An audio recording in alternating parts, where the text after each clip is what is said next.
दिल्ली में दो जगह ऐसी है जहां भारत के फ्यूचर बाबू तैयार होते हैं, एक मुखर्जी नगर और एक आज जिसके बारे में हम बात करने जा रहे हैं, ओल्ड राजेंद्र नगर, जहां कोचिंग एक बिजनेस है, एजुकेशन एक प्रोडक्ट और स्टूडेंट सिर्फ एक कस्टमर, और आगे जाके यही कस्टमर एक प्रोडक्ट बन जाते हैं।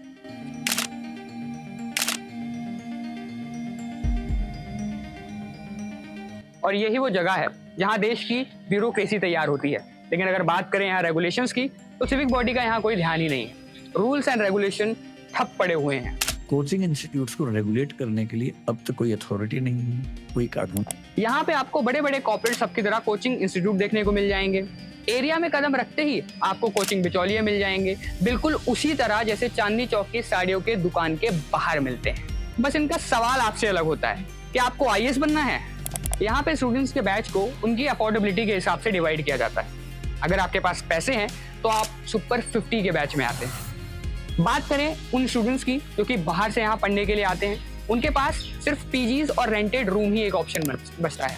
लेकिन जब वो यहाँ पे आते हैं और अगर वो जब रूम देखने के लिए जाते हैं तो रूम का साइज और रूम के रेंट में जमीन आसमान का फर्क होता है। राजेंद्र नगर के घर में इस वक्त हम हैं। 6x6 का कमरा है, 6 फुट बाय 6 फुट, 9,000 सिर्फ कमरे का किराया है। सब मीटर लगा हुआ है, लगभग 2,000 रुपए का बिल आ जाता है अगर आप नॉन एसी रूम की बात करें। और खाने का जो बिल है वो अलग से 4,000 रुपए देना पड़ता है। इतना पैसा पे करने के बाद भी बहुत ज्यादा सुविधाएं या सुख जो है वो नहीं मिल रहा है। बात करें फैसिलिटी की, तो रूम में कोई फैसिलिटी नहीं होती, कोई वेंटिलेशन नहीं होता।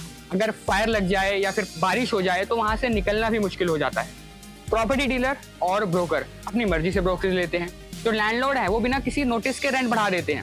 According to Delhi rent control act, जो लैंडलॉर्ड है वो हर 3 साल में ही रेंट बढ़ा सकता है, वो भी उसको पहले रिटर्न नोटिस देना पड़ेगा। पर यहाँ पे ऐसा कुछ नहीं देखने को मिलता। कोचिंग की फीस, रूम का रेंट और स्टडी मटेरियल की कॉस्ट, ये सब अफोर्ड करने के बाद भी जो स्टूडेंट की लाइफ की वैल्यू है वो ना के बराबर है। दिल्ली के ओल्ड राजेंद्र नगर में बड़ा हादसा। राव आईएएस कोचिंग सेंटर की बेसमेंट में 3 छात्रों की मौत के बाद गुस्से में छात्र lost their lives after a basement of a coaching center in Rajendra Nagar was flooded.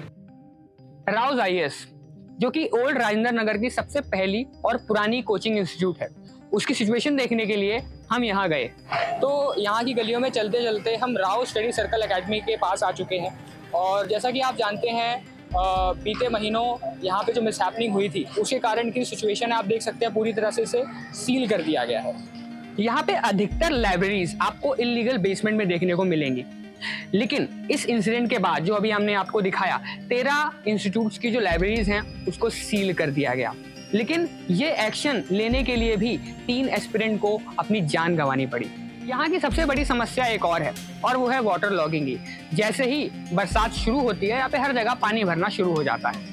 यहाँ पे जो खुली तारें हैं वो बरसात के मौसम में बहुत जानलेवा साबित होती है, जो कि यहाँ पे रहने वाले लोगों और सिविल एस्पिरेंट की लाइफ की सेफ्टी पर बहुत बड़ा सवाल खड़ा करता है।